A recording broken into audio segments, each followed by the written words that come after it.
اسمع معايا القصة دي. كان يا مكان كان في حارة بتاعت واحد اسمه الجبلاوي ده كان هيبة وعظمة. كان عنده بيت كبير عامل زي الجنة، كان عايش معاه عيلته كلها. جبلاوي كان قرر انه يرتاح من حكم الحارة، اختار واحد من اولاده علشان هو اللي يديرها. كان في ولد عنده اسمه ادهم، كان من اصغر اولاده. امه كانت في الاصل جارية سمرة عند ابوه، وده خلى اخوه الكبير ادريس يتمرد على كلام ابوه لانه كان الاكبر في السن، وكانت امه بنت زوات مش زي ام ادهم جارية. وانطرد ادريس من البيت الكبير، بس هو ما سكتش على الكلام ده، فضل ورا اخوه ادهم ومراته لحد لما وقعهم وخلاهم يخالفوا امر ابوه جبلاوي، وانطرد ادهم من البيت هو ومراته. ومن هنا بدأت رحلة الخروج من البيت الكبير للحارة. خسر ادهم ومراته اميمة النعيم اللي كانوا عايشين فيه في بيت ابوه، وبدأ الصراع بين الخير والشر. تمر الايام وادهم يبقى عنده ولدين، واحد فيهم يحقد على التاني ويقتله. وبعد موت ادهم اولاده خلفوا الوصايا اللي كتبها ليهم جبلاوي، اللي تاهوا في الحاره وانفصلوا 3 احياء كبيره، ومن كل حي فيهم خرج بطل على فترات، وبامر من الجبلاوي نفسه اللي كان عايز يرجع كل حاجه زي ما كانت، وعلشان كمان يحارب الفتوات اللي كانوا بيفسدوا في الحاره. اول بطل فيهم كان اسمه جبل.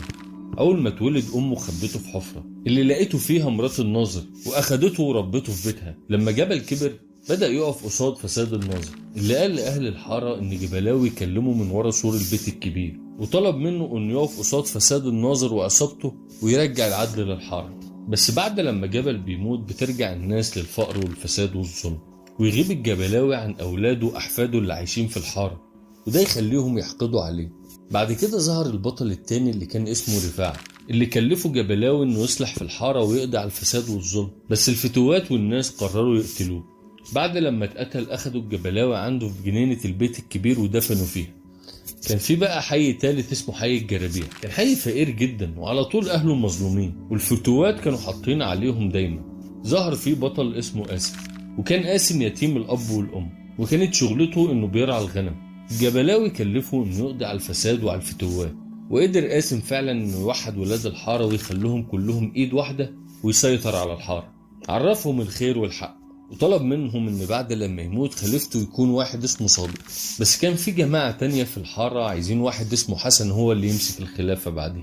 وبعد لما مات قاسم رجع الصراع والخلاف بين اولاد الحارة تاني. وفي اخر القصة بيظهر واحد اسمه عرفة جاي من بره الحارة خالص، كان عالم بيعمل تجارب واختبارات غريبة وعجيبة. ما كانش عنده اي ايمان بالجبلاوي ولا عمره صدق قصصه ولا قصص اولاده، وقدر ان هو يدخل بيت الجبلاوي وقتله في بيته. وبتخلص القصة بموت الجبلاوي وبتنتهي حكايته هو وأولاده، ويسيطر عرفة على الحارة وأهلها لدرجة إنه بقى بالنسبة للناس أهم حاجة في حياته. إيه رأيك في القصة دي؟ ما عجبتكش أوي مش كده؟ أنا حاولت ألخص لك 553 صفحة على قد ما قدرت. عايز أقول لك بقى إن صاحب الرواية دي أخد جايزة نوبل بسبب القصة دي، هي و3 روايات تانيين. أظن أنت دلوقتي عرفت أنا بتكلم عن أي رواية. أولاد حارتنا أول رواية كتبها نجيب محفوظ بعد ثورة يوليو. أكيد أنت بتسأل نفسك ليه ياخد جائزة نوبل على رواية زي دي؟ فيها إيه مختلف للدرجة دي؟ أنا كمان سألت نفس السؤال ده وعرفت إجابته، وبصراحة ما صدقتش نفسي. تعال أحكي لك شوية عن شخصيات الرواية دي، بس عايزك تمسك نفسك للآخر. أول شخصية وهي الرئيسية في الرواية دي هي شخصية الجبلاوي، صاحب السلطة العليا وبيتحكم في كل حاجة في الحارة.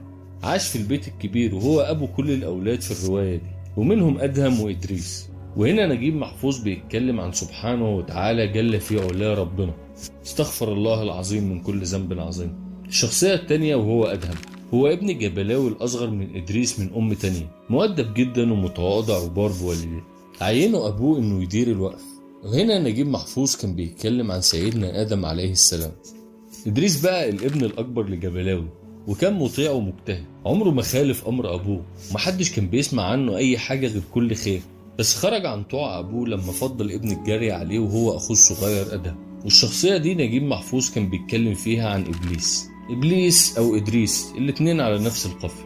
رفاع بقى كان شخص مسالم دايما، بيدعي للتسامح والحب وبيكره الحقد والكره علشان كلنا نعيش في سعادة وأمان.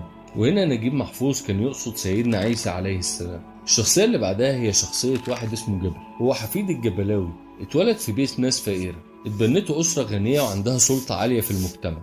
جبل كان مشهور بأمانته وعدله وكان بيكره الظلم، وكان بيرد الحقوق لأهلها. ونجيب محفوظ يقصد بالشخصية دي سيدنا موسى عليه السلام. قاسم بقى كان ليه تأثير كبير في الحارة وأهلها، وكان خيره كتير على كل الناس وقدر يلم شملهم. كان بيحب التأمل كتير وإنه يقعد مع نفسه، وكان يقصد نجيب محفوظ بالشخصية دي سيدنا محمد عليه الصلاة والسلام. آخر شخصية رئيسية عندنا في الرواية هو عرفة. كان ساحر وكذاب وكذب كل اللي اتقال على جبلاوي وولاده. ونجيب محفوظ هنا حول التطور بالعلم الشخصية دي عملت طفرة كبيرة من التطور والمعرفة بعد عهد الأنبياء.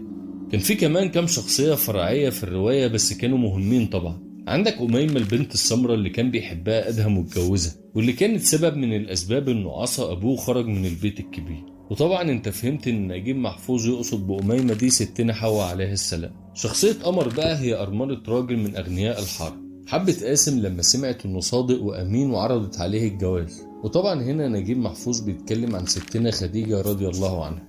آخر شخصيتين هم همام وأدري، دول بقى كانوا أولاد أدهم. طبعا انت عرفت هم مين. همام روحه كانت طيبة وقلبه كان كبير، جده عرض عليه يعيش في البيت الكبير ويتجوز ويكون ليه حياة جديدة. لما أدري سمع الكلام ده حقد على أخوه همام وقتله. ومش محتاج بقى ان انا اقولك ان نجيب محفوظ هنا بيقصد أبيل وهابيل. كتب نجيب محفوظ رواية أولاد حارتنا سنة 1959، أحداثها كلها بتدور عن تاريخ البشرية وحياة الأنبياء. بيتكلم عن الصراعات اللي بتدور لحد دلوقتي بين العلم والدين اللي كانت موجودة في الكتب السماوية، وقصص الأنبياء طبعا عليهم السلام.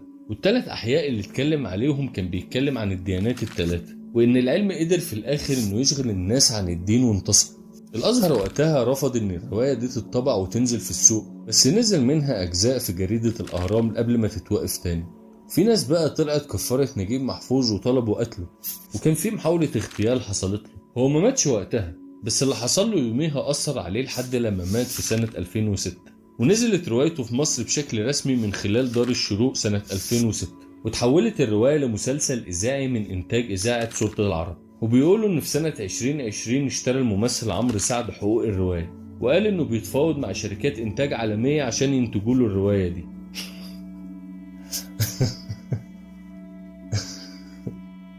عارف لما تبقى بتسمع حاجة غريبة عجيبة مش عارف ترد عليها، كأن عقلك ولسانك بالظبط وقفوا عن الكلام وعن التفسير، بصرف النظر عن نوايا نجيب محفوظ وهو بيكتب الرواية الغريبة دي.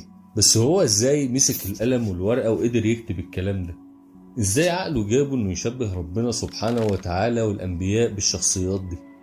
صراحة انا ما عنديش كلام اقوله ولساني عاجز عن الرد. الله يرحمه بقى. بس يا ترى هو عامل ايه دلوقتي هناك؟ اشوفك تاني.